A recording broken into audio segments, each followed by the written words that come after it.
ओम शांति। आज 16/4/2024 की बाबा की साकार वाणी है। बाबा कहते हैं, मीठे बच्चे, तुम्हें सतो प्रधान बनना है तो बाप को प्यार से याद करो। पारसनाथ शिव बाबा तुम्हें पारसपुरी का मालिक बनाने आए हैं।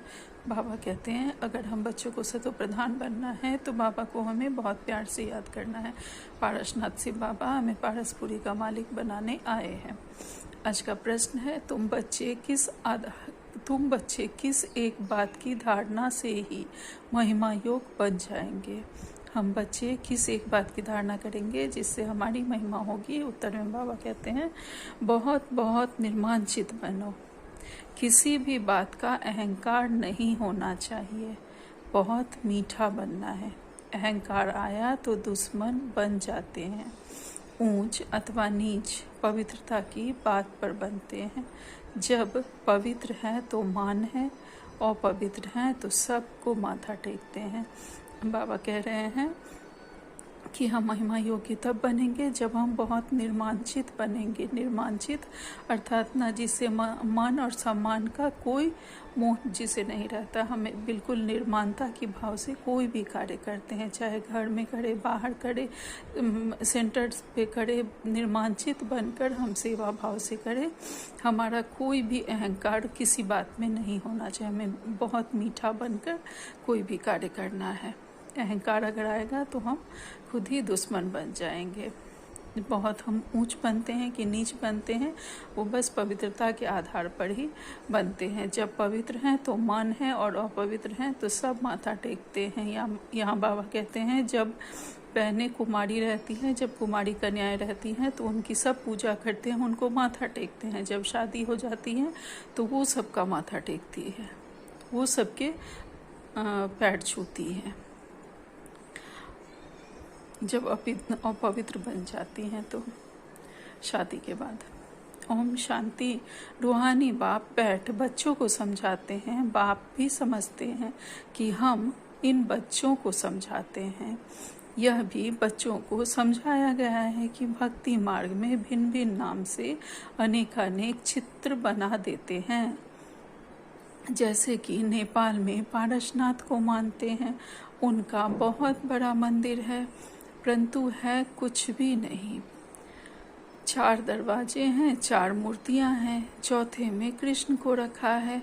अब शायद कुछ बदली कर दिया हो। अब पारसनाथ तो जरूर शिव बाबा को ही कहेंगे।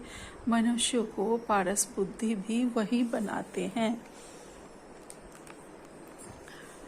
हम मनुष्यों को भी पारस बुद्धि बाबा ही बनाते हैं। तो पहले पहले उनको यह समझाना है, ऊंचते ऊंच है भगवान, पीछे है सारी दुनिया। सूक्ष्म बतन की सृष्टि तो है नहीं, पीछे होते हैं लक्ष्मी नारायण व विष्णु। वास्तव में विष्णु का मंदिर भी रॉन्ग है। विष्णु चतुर्भुज 4 भुजाओं वाला कोई मनुष्य तो होता नहीं। बाप समझाते हैं, यह लक्ष्मी और नारायण है, जिनको इकट्ठा विष्णु स्वरूप में दिखाया गया है। यहाँ बाबा कह रहे हैं कि किसी भी मनुष्य की 4 भुजाएं नहीं हो सकती, ये इनका इकट्ठा स्वरूप है। लक्ष्मी और विष्णु का दोनों का इकट्ठा स्वरूप दिखाया गया है, जिसमें 4 बाजू दिखाया गया है। लक्ष्मी नारायण तो दोनों अलग अलग है। सूक्ष्म बतन में विष्णु को 4 भुजाएं दे दी है, अर्थात दोनों को मिलाकर चतुर्भुज कर दिया है। बाकी ऐसा कोई होता नहीं है। जहाँ भी विष्णु जी का सिंगल चित्र रहता है उसमें उनका 4 भुजाएं उनकी होती हैं, तो लक्ष्मी और नारायण दोनों का मिला के 4 भुजाएं होती है। मंदिर में जो चतुर्भुज दिखाते हैं वह है सूक्ष्म बतन का। चतुर्भुज को शंख, चक्र, गदा, पद्म आदि देते हैं, ऐसा कुछ है नहीं। चक्र भी तुम बच्चों को है। नेपाल में विष्णु का बड़ा चित्र क्षीर सागर में दिखाते हैं। पूजा के दिनों में थोड़ा दूध डाल देते हैं। बाप एक एक बात अच्छी तरह समझाते हैं, ऐसे कोई भी विष्णु का अर्थ समझा ना सके। जानते ही नहीं तो समझाएंगे कहाँ से। ये सारी बातें हमें सिर्फ बाबा समझाते हैं, यह तो भगवान खुद समझाते हैं। भगवान कहा जाता है शिव बाबा को, है तो एक ही, परंतु भक्ति मार्ग वालों ने नाम अनेक रख दिए हैं। तुम अभी अनेक नाम नहीं लेंगे, भक्ति मार्ग में बहुत धक्के खाते हैं, तुमने भी खाए। अभी अगर तुम मंदिर आदि देखेंगे तो उस पर समझाएंगे कि ऊंचते ऊंच है भगवान, सुप्रीम सोल, निराकार परमपिता परमात्मा। आत्मा शरीर द्वारा कहती है ओ परमपिता। उनकी फिर महिमा भी है, ज्ञान का सागर, सुख का सागर। भक्ति मार्ग में एक के अनेक चित्र हैं, ज्ञान मार्ग में तो ज्ञान सागर एक ही है। अर्थात भक्ति मार्ग में ही बहुत सारे देवी देवताएं हैं और ज्ञान मार्ग में सिर्फ एक ही हमारे शिव बाबा हैं। वही पतित पावन सबके सरगति दाता हैं। तुम्हारी बुद्धि में सारा चक्र है। ये सारी बातें सिर्फ हम बच्चे ही जानते हैं। ऊंचते ऊंच परमात्मा है, उनके लिए ही गायन है। सिमट सिमट सुख पाओ, अर्थात एक बाप को ही याद करो अथवा सिमरन करते रहो तो कलह कलेश मिटे सब तन के, फिर जीवन मुक्ति पद पाओ। वह जीवन मुक्ति है ना, बाप से यह सुख का वर्षा मिलता है, अकेले यह तो नहीं पाएंगे। जरूर राजधानी होगी ना, गोया बाप राजधानी स्थापन कर रहे हैं। सतयुग में राजा रानी प्रजा सब होते हैं। तुम ज्ञान प्राप्त कर रहे हो तो जाकर बड़े ही कुल में जन्म लेंगे, बहुत सुख मिलता है। जब वह स्थापना हो जाती है तो छी आत्माएं सजा खाकर वापस चली जाती है, अपने अपने सेक्शन में जाकर ठहरेंगी। इतनी सब आत्माएं आएंगी, फिर वृद्धि को पाती रहेंगी। अर्थात जिनका जब समय होता है तब वो बारी बारी से जन्म लेते हैं, सब वापस सजाएं खाकर, जो भी हैं कलयुगी आत्माएं जो भी होंगी वो सजाएं खाकर वापस जाती हैं। ऐसे तो नहीं 1-2 पत्ते के बदले 10 पत्ते इकट्ठे आना चाहिए, नहीं, कायदे सिर पत्ते निकलते हैं। यह बहुत बड़ा झाड़ है, दिखाते हैं एक दिन में लाखों की वृद्धि हो जाती है। पहले समझाना है, ऊंचते ऊंच है भगवान, पतित पावन, दुख हरता सुख करता भी वही है। जो भी पाठधारी दुखी होते हैं उन सब को आकर सुख देते हैं। दुख देने वाला है रावण। मनुष्यों को यह मालूम ही नहीं कि बाप आए हैं जो आकर समझे। अर्थात मनुष्य नहीं समझ रहे हैं कि अभी स्वयं परमात्मा आए हुए हैं, आकर उनसे ज्ञान ले, उनसे समझे। दुख हमें और कोई नहीं देता, दुख हमें भगवान कभी नहीं दे सकते। दुख सिर्फ हमारे अंदर का जो रावण है वही दुख देता है, या जो भी रावण है, आज हर मनुष्य के अंदर एक रावण है, वही रावण हमें दुख देता है। सभी को अपने असली स्वरूप की विस्मृति हो गई है, हम क्या थे और क्या बन गए हैं। आगे बाबा कहते हैं, मनुष्यों को यह मालूम नहीं कि बाप आए हैं जो आकर समझे। बहुतों को तो समझते समझते फिर थिरक जाते हैं, बाहर निकल जाते हैं। अर्थात कोई पेशेंस नहीं रख पाते हैं कि हाँ थोड़ा सा समझे, कुछ दिन तक जाए सेंटर पे, बाबा का ज्ञान समझे। जिनमें पेशेंस नहीं रहता है वो फिर निकल जाते हैं, बाहर चले जाते हैं। जैसे स्नान करते करते पाँव फिसल जाता है तो पानी अंदर घुस जाता है। बाबा तो अनुभवी है ना, अर्थात स्नान करते करते जैसे पाँव फिसलता है तो फिर पानी अंदर घुस जाता है, उसके बाद फिर हम इससे शरीर छोड़ देते हैं, मृत्यु हो जाती है। उसी तरह बाबा कहते हैं कि यह ज्ञान को छोड़कर चले जाते हैं। जैसे स्नान करते करते पाँव फिसल जाता है तो पानी अंदर घुस जाता है।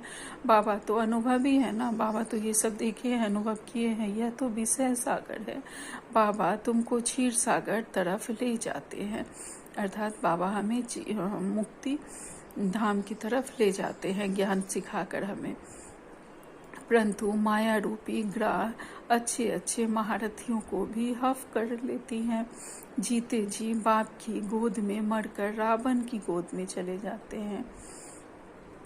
अर्थात इस कलयुगी दुनिया से मरकर हम बाबा की गोद में आते हैं और बाबा की गोद से फिर रावण की गोद में चले जाते हैं, अर्थात मर पड़ते हैं। ऐसे ही स्नान करते करते हमारा पाँव फिसलता है और हम मर पड़ते हैं। तुम बच्चों की बुद्धि में है, ऊंचते ऊंच बाप फिर रचना रचते हैं। हिस्ट्री ज्योग्राफी सूक्ष्म वतन की तो है नहीं। भल तुम सूक्ष्म वतन में जाते हो, साक्षात करते हो, वहाँ चतुर्भुज देखते हो, चित्रों में है ना, तो वह बुद्धि में बैठा हुआ है, तो जरूर साक्षात्कार होगा, परंतु ऐसी कोई चीज है नहीं। यह भक्ति मार्ग के चित्र है। अभी तक भक्ति मार्ग चल रहा है, भक्ति मार्ग पूरा होगा तो फिर यह चित्र रहेंगे नहीं। स्वर्ग में यह सब बातें भूल जाएंगी। अब बुद्धि में है। यह लक्ष्मी नारायण दो रूप है चतुर्भुज के। लक्ष्मी नारायण की पूजा सो चतुर्भुज की पूजा। लक्ष्मी नारायण का मंदिर व चतुर्भुज का मंदिर, बात एक ही है। इन दोनों का ज्ञान और किसको भी नहीं है। तुम जानते हो इस लक्ष्मी नारायण का राज्य है, विष्णु का राज्य तो नहीं कहेंगे। यह पालना भी करते हैं, सारे विश्व के मालिक है तो विश्व की पालना करते हैं। ये लक्ष्मी नारायण जब सतयुग में महाराजा महारानी बनते हैं तो पूरे विश्व की पालना करते हैं। यहाँ बाबा कहते हैं कि जो भी बहनें ध्यान में जाती थी, सूक्ष्म वतन में चली जाती थी, तो वहाँ पे साक्षात्कार करती थी, अर्थात देवी देवताओं को देखती थी। तो ऐसा कोई वो कहते थे कि हमने विष्णु का साक्षात्कार किया, चतुर्भुज का साक्षात्कार किया, परंतु ऐसा होता नहीं है। वो लक्ष्मी नारायण का कंबाइंड स्वरूप रहता है जिसमें चतुर्भुज दिखाते हैं। यही उनकी बुद्धि में बैठा रहता है तो उन्हें साक्षात्कार भी वैसा ही होता है, जबकि ऐसा कोई चीज़ है नहीं। तो किसी भी मनुष्य की दो ये बाहें होती हैं, चतुर्भुज स्वरूप नहीं हो सकता।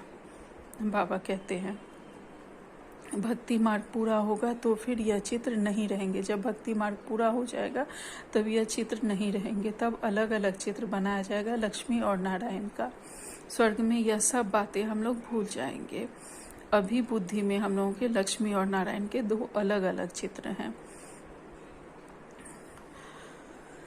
आगे बाबा कहते हैं शिव भगवानुवाच, मैं तुमको राजयोग सिखलाता हूँ, अपने को आत्मा समझ बाप को याद करो, तो इस योग अग्नि से विकर्म विनाश होंगे। डिटेल में समझाना पड़े। बोलो यह भी है गीता, सिर्फ गीता में श्री कृष्ण का नाम डाल दिया है, यह तो रॉन्ग है, सबकी ग्लानि कर दी है। इसलिए भारत तमो प्रधान बन पड़ा है। अब है कलयुगी दुनिया का अंत, इसको कहा जाता है तमो प्रधान आयरन एज। जो सतो प्रधान थे उन्होंने ही 84 जन्म लिए हैं। जन्म मरण में तो जरूर आना है। जब पूरे 84 जन्म लेते हैं तब फिर बाप को आना पड़ता है। पहले नंबर में एक की बात नहीं है, इनकी तो सारी राजधानी थी ना, फिर जरूर होनी चाहिए। बाप सबके लिए कहते हैं अपने को आत्मा समझो, बाप को याद करो, तो योग अग्नि से पाप कट जाएंगे। काम चिता पर बैठ सब सावरे हो गए हो, अब सावरे से गोरा कैसे बने, सो तो बाप ही सिखलाते हैं। श्री कृष्ण की आत्मा जरूर भिन्न भिन्न नाम रूप लेकर आती होंगी। जो लक्ष्मी नारायण थे उनको ही 84 जन्मों के बाद फिर वही बनना है, तो उनके बहुत जन्मों के अंत में बाप आकर प्रवेश करते हैं, फिर वह सतो प्रधान विश्व के मालिक बनते हैं। तुम्हारे में पारसनाथ को पूजते हैं, शिव को भी पूजते हैं, जरूर उन्हों को शिव ने ही ऐसा पारसनाथ बनाया होगा। टीचर तो चाहिए ना, यह है ज्ञान सागर। अब सतो प्रधान पारसनाथ बनना है तो बाप को बहुत प्यार से याद करो, वही सबके दुख हरने वाला है। बाप तो सुख देने वाला है। यह है कांटों का जंगल, बाप आए हैं फूलों का बगीचा बनाने। बाप अपना परिचय देते हैं। मैं इस साधारण बूढ़े तन में प्रवेश करता हूँ जो अपने जन्मों को नहीं जानते। भगवान उवाच, मैं तुमको राजयोग सिखलाता हूँ तो यह ईश्वरीय यूनिवर्सिटी ठहरी। एम ऑब्जेक्ट है ही राजा रानी बनने की, तो जरूर प्रजा भी बनेगी। मनुष्य योग तो बहुत करते हैं, निवृत्ति मार्ग वाले तो अनेक प्रकार निवृत्ति मार्ग वाले तो अनेक हठ योग करते हैं, वह राजयोग सिखला न सके। बाप का है ही एक प्रकार का योग, सिर्फ कहते हैं अपने को आत्मा समझकर मुझ बाप को याद करो। 84 जन्म पूरे हुए, अब वापस घर जाना है, अब पावन बनना है। एक बाप को याद करो, बाकी सब कुछ छोड़ो। भक्ति मार्ग में तुम गाते थे कि आप आएंगे तो हम एक संग जोड़ेंगे, तो जरूर उनसे बरसा मिला था ना। आधा कल्प है स्वर्ग, फिर है नर्क, रावण राज्य शुरू होता है। ऐसे ऐसे समझाना है, अपने को देर न समझो। आत्मा अविनाशी है, आत्मा में ही सारा पाठ नूंधा हुआ है जो तुम बजाते हो। अब शिव बाबा को याद करो तो बेड़ा पार हो जाएगा। सन्यासी पवित्र बनते हैं तो उनका कितना मान होता है, सब माथा झुकाते हैं। पवित्रता की बात पर ही ऊंच नीच बनते हैं। देवताएं हैं बिल्कुल ऊंच। सन्यासी फिर एक जन पवित्र बनते हैं, फिर दूसरे जन तो विकार से ही लेते हैं। देवताएं होते ही हैं सतयुग में। अब तुम पढ़ते हो, फिर पढ़ाते भी हो। कोई पढ़ते हैं लेकिन दूसरों को समझा नहीं सकते हैं, क्योंकि धारणा नहीं होती है। बाबा कहेंगे तुम्हारी तकदीर में नहीं है तो बाप क्या करे। बाप आदि सबको बैठ आशीर्वाद करे। बाप यदि सबको आशीर्वाद बैठ करे तो सब स्कॉलरशिप ले लेवे, अर्थात बाबा अगर सबको बिठाकर आशीर्वाद देते रहेंगे तब तो सब फर्स्ट ही कर जाएंगे, सबको एक स्कॉलरशिप मिल जाएगी। लेकिन ऐसा होता नहीं है। आगे कहते हैं बाबा, वह तो भक्ति मार्ग में आशीर्वाद करते हैं, सन्यासी भी ऐसे करते हैं। उनको जाकर कहेंगे मुझे बच्चा हो, आशीर्वाद करो। अच्छा तुमको बच्चा होगा, बच्ची हुई तो कहेंगे भावी, बच्चा हुआ तो वाह वाह कर चरणों में गिरते रहेंगे। अच्छा अगर फिर मरा हुआ तो रोने पीटने, गुरु को गाली देने लग पड़ेंगे। गुरु कहेगा यह भाभी थी, कहेंगे पहले क्यों नहीं बताया। कोई मरे हुए से जिंदा हो जाता है तो यह भी भावी कहेंगे, यह भी ड्रामा में नूंद है, आत्मा कहाँ छिप जाती है। डॉक्टर लोग भी समझते हैं यह मरा है फिर जिंदा हो जाता है। चिता पर चढ़े हुए भी उठ बैठते हैं। कोई एक ने किसको माना तो फिर उनके पीछे ढेर पड़ जाते हैं। कोई ने किसी एक को माना तो उनके पीछे फिर ढेर सारे पड़ जाते हैं। तुम बच्चों को तो बहुत निर्मांचित होकर चलना है, अहंकार जरा भी ना रहे। आजकल जिसको जरा भी अहंकार दिखाया तो दुश्मनी बढ़ी। बहुत मीठा होकर चलना है हमें आपस में। नेपाल में भी आवाज निकलेगा, अभी तुम बच्चों की महिमा का समय है, नहीं तो उनके अखाड़े उड़ जाएंगे, बड़े बड़े जग जाए और सभा में बैठ सुनाए तो उनके पिछाड़ी ढेर आ जाए। कोई भी एमपी बैठ तुम्हारी महिमा करे तो भारत का राजयोग इन ब्रह्मा कुमारियों के सिवाय कोई सिखला नहीं सकते। ऐसा अभी तक कोई निकला नहीं है।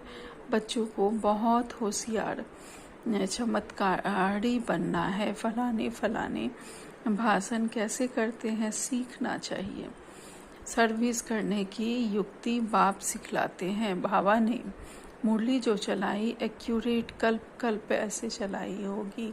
ड्रामा में नूंद है, प्रश्न नहीं उठ सकता। ऐसे कहो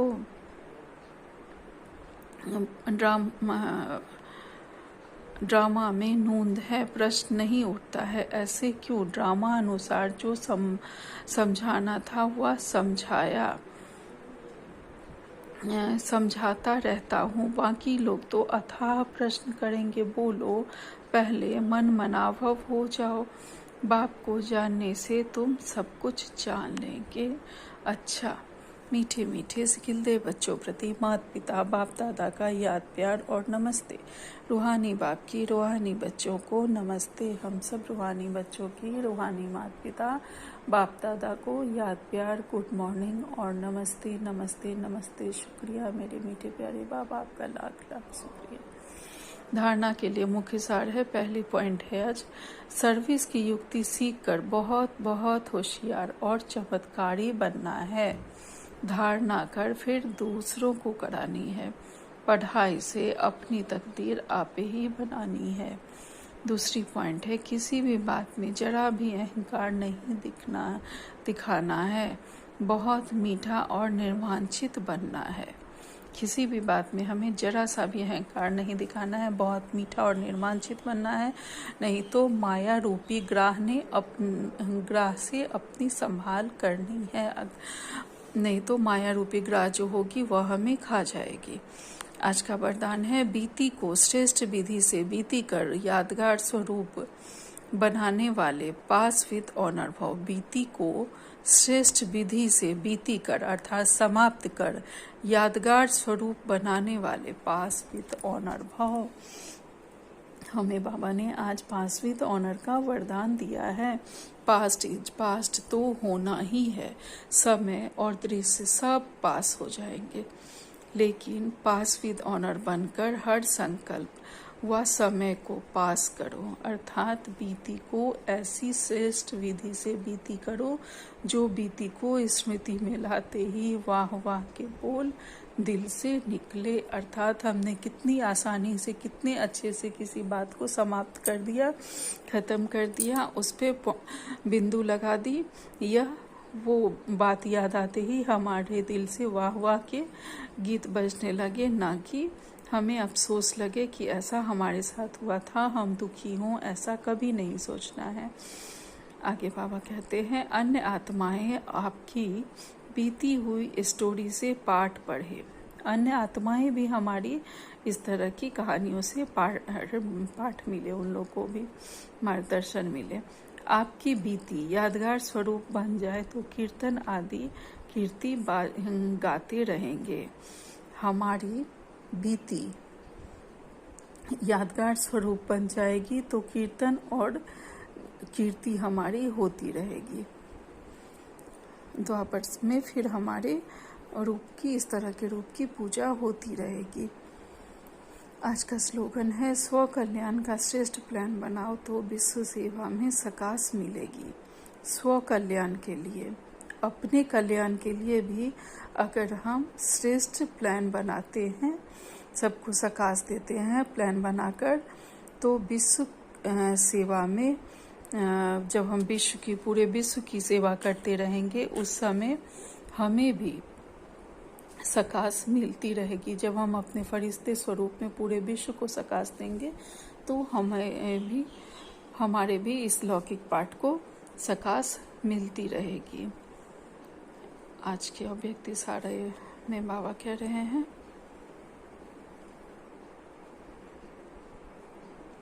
ब्राह्मण अर्थात सबके दिल पसंद स्वभाव संस्कार वाले। ब्राह्मण अर्थात सबके दिल पसंद स्वभाव संस्कार वाले। मेजॉरिटी 95% के दिल पसंद जरूर हो। ज़्यादातर ब्राह्मणी जो हैं, कम से कम 95% उन्हें सब पसंद करे। दिल पसंद अर्थात सर्व से लाइट, हर बोल कर्म वृत्ति से वह हल्कापन अनुभव हो। आपके कर्म वृत्ति उनको परिवर्तन करे। हमारे जो कर्म हो वृत्ति हो वह सामने वाले को परिवर्तन करे। इसके लिए सहन शक्ति धारण करो। भल कोई किसी भी संस्कार के वश परवश आत्मा हो, उस आत्मा को भी सहयोग दो। भले कोई कैसी भी संस्कार वाली परवश, रावण के परवश संस्कारों वाली आत्माएं भी हमारे सामने है, लेकिन फिर भी हमें उसका सहयोग देना है। कोई का हद का संस्कार प्रभावित न करें, किसी के भी हद के संस्कार को हमें प्रभावित नहीं करना है। जितना हो सके ज़्यादा से ज़्यादा हमें सहयोग देना है जो भी हमारे साथ आत्माएं हैं, और संस्कार मिलन करनी है हमें।